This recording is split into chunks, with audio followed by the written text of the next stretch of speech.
Okay, the original American pickers. Now I've shared a lot of this stuff already that comes out of this, but when along about those times that I was discovering silver coins and whatnot, I discovered garage sales. And I looked up in Wikipedia, and Wikipedia does not say when the garage sale started. So I thought, well, I can come up with my own estimation. And to my knowledge, in my estimation, garage sales showed up in the late 60s. Because growing up as a child, I don't remember ever any of the neighbors, any of the relatives, anybody having a garage sale. Now there were second-hand stores. All of my days, one of my best friends, mother and dad ran a second-hand store. They didn't even own it. They ran. They managed a second-hand store. So they weren't called thrift shops. They were second-hand stores. And so the first garage sale that I remember was in the 60s, the late 60s, mid to late 60s. After Gail and I married, one morning a friend of mine called and said, "Hey Ronnie, let's go to a few garage sales." And I said, "Why?" He said, "Where people pile their junk out, you might." Okay, that sounds like a deal to me. So we went, and I'll tell you, I'll never forget that first day. I bought a single shot, single barrel, Stevens 12-gauge shotgun with a kind of purple plastic stock for $5. And I've been hooked ever since. I have been in thousands of garage sales since then. And but that's the first one. So I think they're a fairly modern thing. I think people in those old days, they took their junk down to these second-hand dealers and kind of dumped it off, sold it. So in my world, that's when it began. Is about in the 60s. I began to go to these garage sales and began to find that there was a whole world. There always has been pickers. They just got this show that publicized this American Pickers thing, because Bob and I could have put it on the same show if we had just been smart enough. Because we did the same thing. The scenarios where they haggle with the people, breaking the ice and all of those deals. It's still, you go down the same road. The bundling, we did all that. I've learned that from way back. Get it in a, my favorite line was, "Well, what do you want me to do here? What did you have in mind with all this stuff?" And then I said, "Well, what about if I just sort of make a pile?" Well, if I just pile up everything I'm going to do. Oh, okay.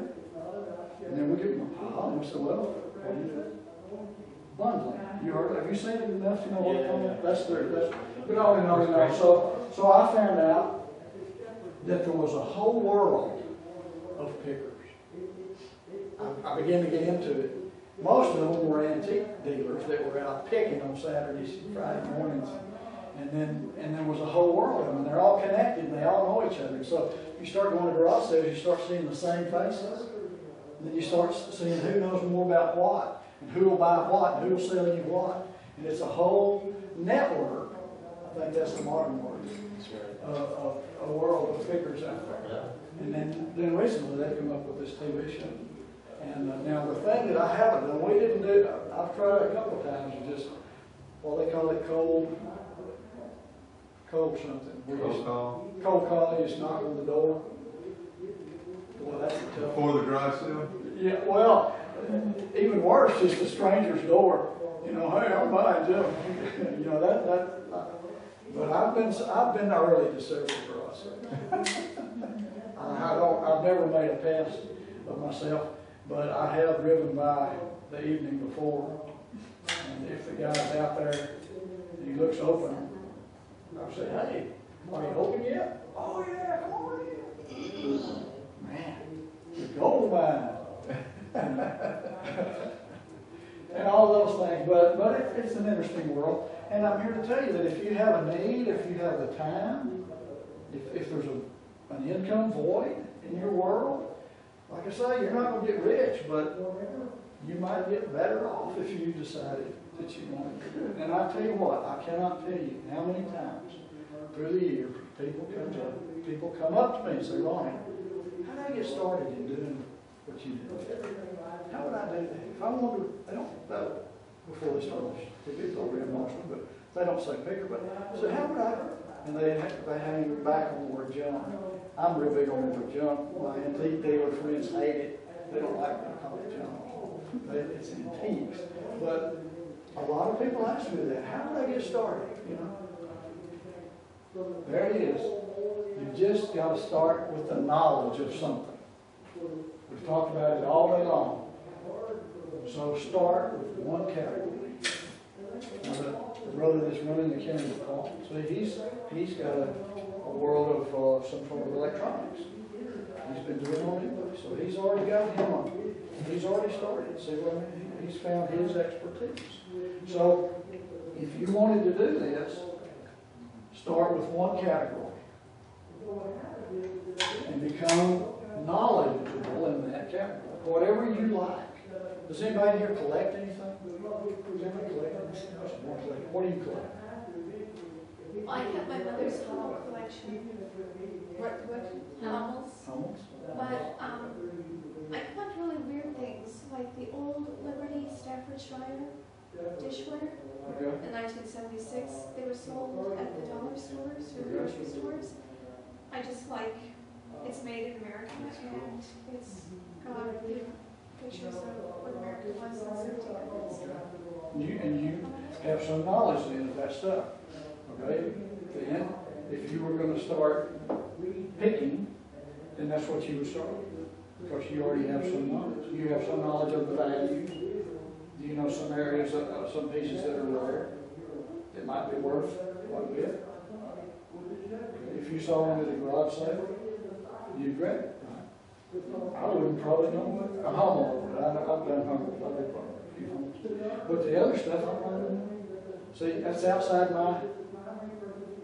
But if you got up on Saturday morning and went, chances are that in a few Saturdays you'd find a piece of stuff.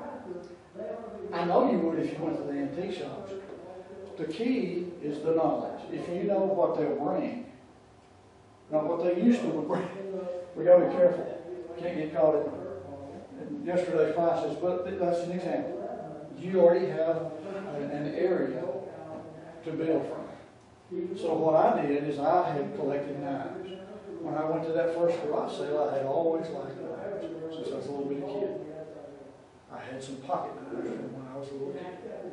Well, one day I heard a guy talking about a knife book. So I went and bought the first book that came out on collector's knives. And so when I went into the knife world, I was in the leading edge of knowledge. I knew more than most. So I began to, I've got more knives than we could ever sharpen in 2 months. I've sold hundreds of knives. I still sell them on eBay. I sell them in the shops. I'm beginning to dig into my old keeper stash. I've got, you know. But the point is, that's where I started. That was my passion. And so as I went out looking for them at the garage sales and at the antique shops and around, and I began to trade in them, I also noticed, here's a Hummel, 50 cents or $1. I think I saw those down at the attic house or something, you know. So I got that. So then I learned a little bit about Hummels, or I learned a little bit about Lowell or Roosevelt or Fenton Glass, or on and on and on, or advertising, you know. So, but the point is you start with one category, and preferably that you like, that you have a passion for, that you really like. And then you just go and you start doing trading and buying that, and as you do that, you can make money. I'm here to tell you, unless you pick some off the wall deal that nobody else wants, that you can make. And there are so many categories. I cannot even begin. I mean, my problem is I try to catch, and I'll hear somebody talking about, you know, like these Louis Vuitton purses and stuff. I had a lady give me some training, you know. I kind of traded training with her. She was trying to get started in the antique business. She was an expert on these I hadn't found one yet. She was guaranteeing me I'll find some. But as popular as those things are, you know what? Do y'all know what I'm talking about? Louis? Do you know that they've been making trunks and stuff for hundreds of years? That if you find an antique trunk made by Louis Vuitton, it's worth bigger bucks. Some of the old briefcases and stuff are worth mucho dollars. You looked it up on eBay? Got my attention. You know how, and I was just out talking to her. There was a lady, she was nice, she was trying to get started in the business. She was in her booth over in Blanco at the antique mall. She started asking me questions about my junk that I was looking for. So kind of an unwritten agreement. I said, I'll tell you a couple of things if you tell me a couple of things. And so she kind of educated me a little bit about this. And so she goes in with no knowledge, learns one area, and is making big bucks on eBay because of these Louis Vuitton purses. She's learned which ones are knockoffs. And I mean, I'm talking $300, $400, $500, $600 a purse. She's doing really well with it. She gave me, I went in and looked at her, you know. And she told me, she says, I'm buying a lot of them off of eBay. I said, then I take better pictures and clean them up and run back on eBay. I said, hi, you stole my system, that's what I do. Not with purses. But do you get the picture of what I'm talking about? So she's got her area of expertise, and she's expanding into other areas as she goes. And so she's got a pretty good business. The last time I stopped by there, she wasn't there, but I looked at her booth, and she had, you know, looked like she was growing and doing, and probably making pretty good money. But the point is, she started mainly with one category. And so if you're interested in doing that, becoming a picker of something, and get you a knowledge of something you like, and I guarantee you in a little while you can be making money. And there's countless, and the things that are desirable that people are looking for, it changes continuously. I remember it's still in some of the old Levi craze. You know, y'all look at me kind of blank. Yeah, we remember that. Yes. You know, the Big E, the Levi's, the Big E's. You know? Well, if you stumbled onto a pair that somebody hadn't washed or something, still had the tags, they were $1,000. You know, and on and on. And so I could care less about used Levi. But there I was out looking anyway, so I bought a few pairs. You know, I learned which guys were down. Before the internet, I learned which guys knew and were buying it, so I go in there. I sold them and moved on, you know. Nike tennis shoes and different types of things that are modern day. I'm still trying to find a thing that'll touch Tyler's expertise. You know, I'm trying to get him into Star Wars or what all the, you know, something that he'll get interested in buying. But the point is, it's wide open. It's wide open. And so I just encourage you, pick your category, start out, and expand as you go. And then every time I go into, that's why it's never boring to me. When I go into an antique mall or an antique shop, everything I see is I try to put it into my computer, in my head. Oh, I didn't know those were.